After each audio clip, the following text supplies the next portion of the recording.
2025년 을사년, 많은 예언가들이 대변역의 시기 직전에 혼란과 어둠이 찾아온다고 말해왔습니다.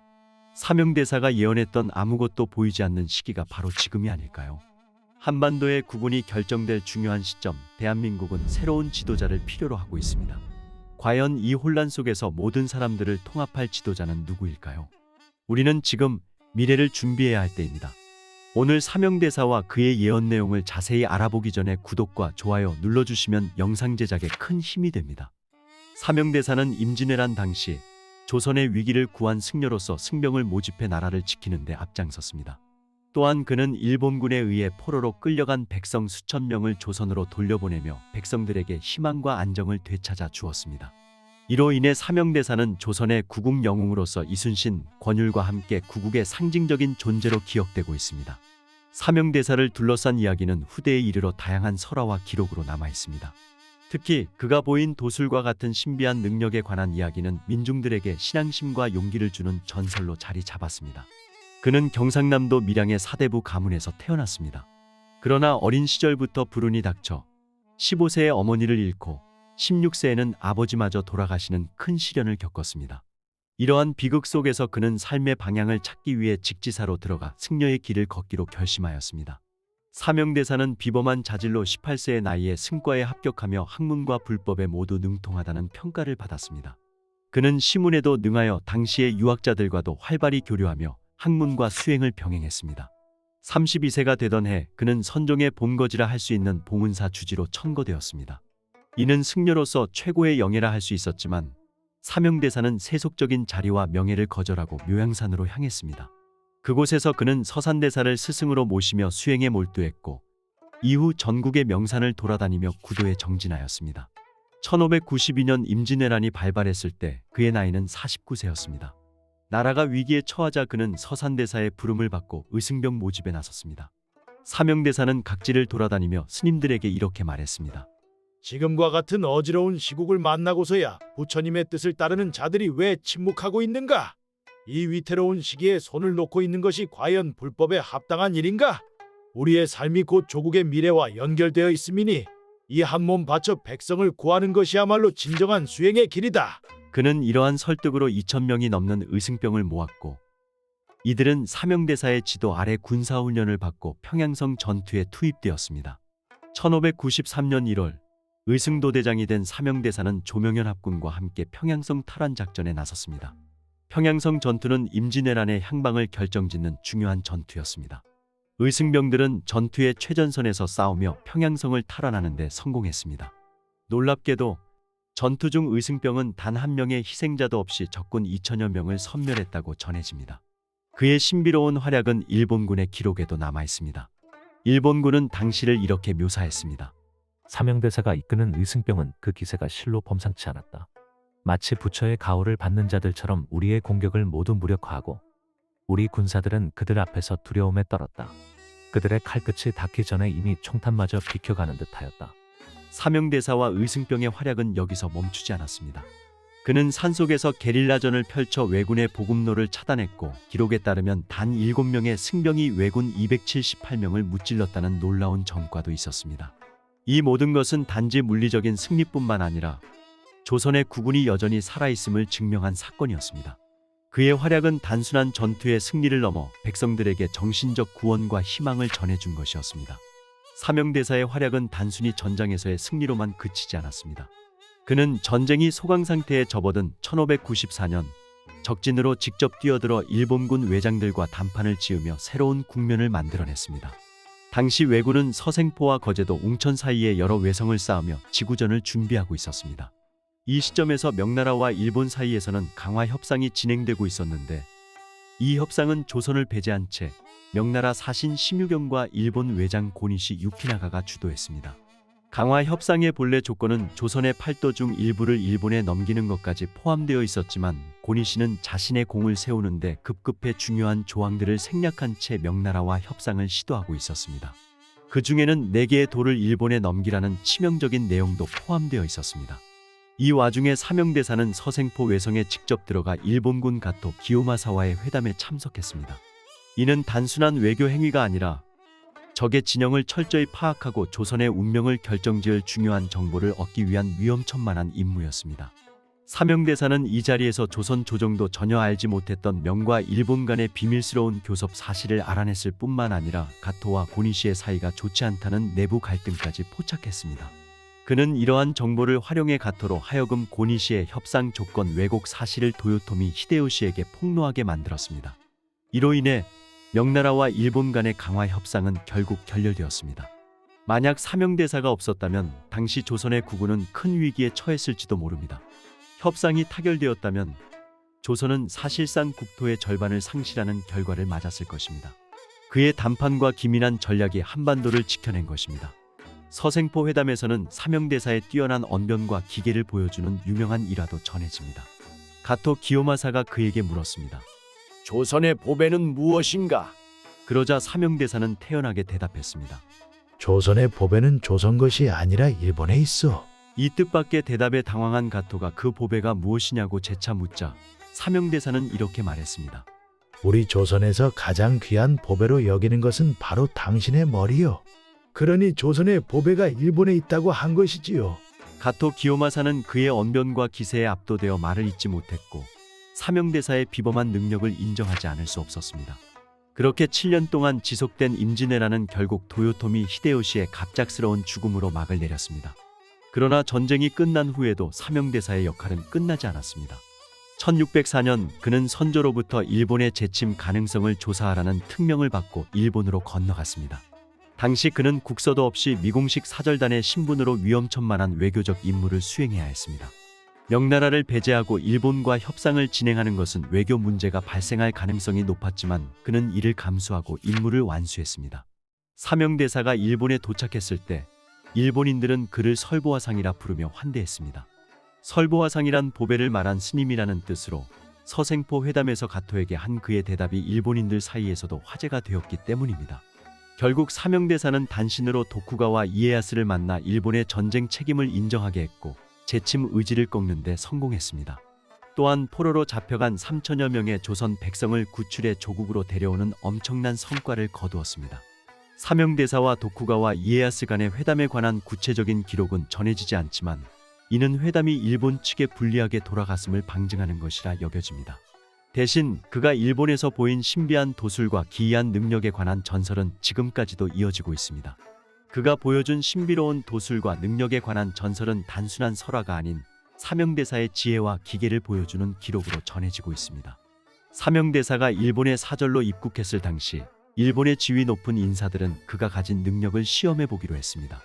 그들은 항구에서 궁궐로 향하는 길에 병풍을 세웠는데 이 병풍에는 마치 수십 명의 필경사가 작업한 듯 빼곡히 글씨가 적혀 있었습니다.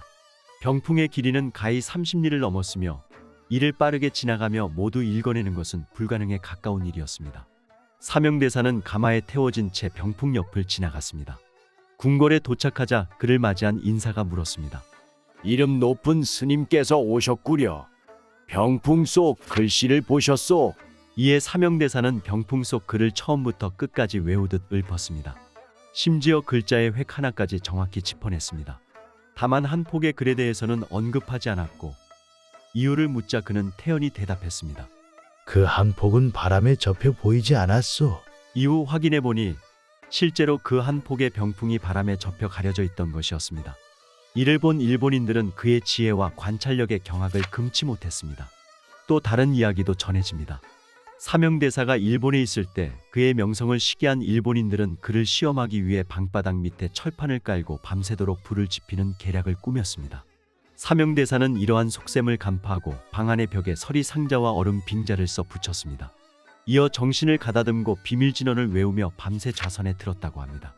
다음 날 아침 방문을 열어본 일본인들은 깜짝 놀랐습니다.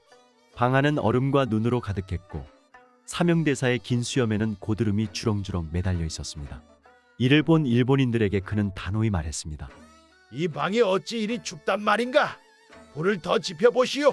그의 태연한 기세에 일본인들은 두려움을 느꼈고 더는 그를 시험하려 하지 못했습니다. 학자들은 사명대사의 이러한 전설들이 단순히 신비화된 이야기라기보다는 당시 조선의 국군을 위해 싸운 그의 위상을 상징적으로 보여주는 기록이라 평가합니다. 기록상 임진왜란과 정유재란 동안 그가 보여준 도술과 전략은 단순히 인간의 능력으로만 설명할 수 없을 만큼 뛰어났습니다. 사명대사는 전장에서의 활약뿐만 아니라 조선의 미래를 내다보며 백성들의 정신적 지주로서의 역할을 다했습니다. 64세가 되던 해 그는 다시 산으로 돌아가 승병으로 지내온 시간을 되새기며 참회와 기도를 이어갔습니다. 3년 뒤 67세의 나이에 가부좌를 튼 채 입적했으며 그의 방에는 기이한 향기가 가득했다고 전해집니다. 사명대사가 입적한 이후에도 그의 전설과 영향력은 끊이지 않았습니다. 그의 예언과 신비로운 일화는 단순한 전쟁 영웅의 이야기에서 그치지 않고 조선이라는 나라의 국운과 미래를 연결짓는 신화로 자리 잡았습니다. 사명대사가 남긴 예언은 단순한 전설이나 신화가 아닌 우리나라의 국운과 미래를 깊이 고민했던 한 승려의 통찰을 담고 있습니다. 특히 임진왜란 당시 그의 시동에게 남겼다는 예언은 그 의미와 정확성으로 인해 더욱 주목받고 있습니다. 그는 이렇게 말했습니다. 만국이 되고 또한 나라를 2번 빼앗기며 우리 동족끼리 칼을 겨눈 후일 것이다. 그러나 그 후 이 땅의 주인 될 자들이 나타나 이 나라를 지배할 것이니 우리 민족과 나라의 운은 400년 뒤에야 비로소 트일 것이다. 하지만 그 이후는 이상하게도 보이지 않는구나. 하늘의 기운은 참으로 알 수 없도다. 사명대사의 이 예언은 신비롭게도 대한민국의 역사와 많은 부분에서 일치합니다. 만국의 위기를 2번 넘긴다는 것은 병자호란과 정묘호란으로 해석되며 이후 조선이 몰락해 만국이 되는 것은 일본의 식민 지배를 뜻하는 것으로 보입니다. 나라를 2번 빼앗긴다는 대목은 일제강점기와 이후 미국과 소련의 신탁 통치를 암시합니다. 그리고 동족끼리 싸운다는 것은 한국전쟁, 즉 6.25 전쟁을 가리킨다는 해석이 일반적입니다. 이 예언은 사명대사가 우리나라의 역사적 고난과 극복을 미리 내다본 예언으로 지금까지도 많은 이들의 심금을 울리고 있습니다. 특히 400년 뒤에 운이 트인다는 구절은 1992년부터 1998년 사이를 가리키는 것으로 보입니다. 이 시기는 한국이 IMF 외환위기를 극복하며 한강의 기적으로 불리는 경제성장을 이룩한 시점과 맞물립니다. 나라의 국운이 열리기 시작한 것은 이 시기와 정확히 부합해 사명대사의 통찰력에 경외감을 더합니다. 하지만 그가 남긴 마지막 구절은 의문을 남깁니다. 기이하게도 400년 뒤부터는 보이지 않는다. 이 불확실한 미래에 대해 사람들은 여러 해석을 내놓았습니다. 일각에서는 미래가 너무 먼 시간이기에 보이지 않을 뿐이라며 낙관적으로 보았습니다. 또 다른 해석으로는 앞으로의 미래는 정해진 것이 없으며 사람의 노력에 따라 달라질 수 있기 때문에 사명대사조차 정확히 볼 수 없었다는 의견도 있었습니다. 반면에 비관적인 해석도 존재합니다. 이 불투명함은 국가적 위기나 지구 종말에 가까운 엄청난 사건이 다가온다는 경고일 수 있다는 것입니다. 최근 대한민국이 직면한 저출산 문제를 두고 사명대사가 이를 예언한 것이라는 해석도 나오고 있습니다. 급격히 줄어드는 출산율과 인구 감소가 조선 민족의 존립을 위협할 만큼 심각한 문제로 대두되면서 그의 예언은 새로운 각도로 주목받고 있습니다. 사명대사는 이처럼 불확실한 미래를 염려하며 자신을 따르는 시동 중 한 명을 통해 수호 가문을 만들었다고 합니다. 나는 그들에게 삼부경을 전하고 대대로 이 땅의 주인 될 자들을 보호하고 따르도록 하였다. 이는 암흑 속에서도 빛을 잃지 않게 하기 위함이라. 수호 가문은 과연 실제하고 있을까요? 혹은 단순히 전설로 남은 이야기일까요? 사명대사의 이러한 준비와 예언은 그가 얼마나 깊이 대한민국의 국운과 미래를 걱정했는지를 보여줍니다. 그가 본 보이지 않는 미래는 정말로 국가적 재앙을 뜻하는 것일지 아니면 그 이후의 세계는 우리가 스스로 개척해 나가야 하는 미지의 영역으로 남아있던 것일지 정말 궁금합니다. 이 문장은 단순히 시간이 너무 멀어서 보이지 않는다는 의미일 수도 있지만 많은 예언가들이 이와 유사한 표현으로 다가올 대변혁의 시기를 묘사하곤 했습니다. 그들은 변혁의 시작 전에는 반드시 혼란과 고난이 찾아온다고 언급했는데 이는 새로운 시대를 여는 전조로 해석됩니다.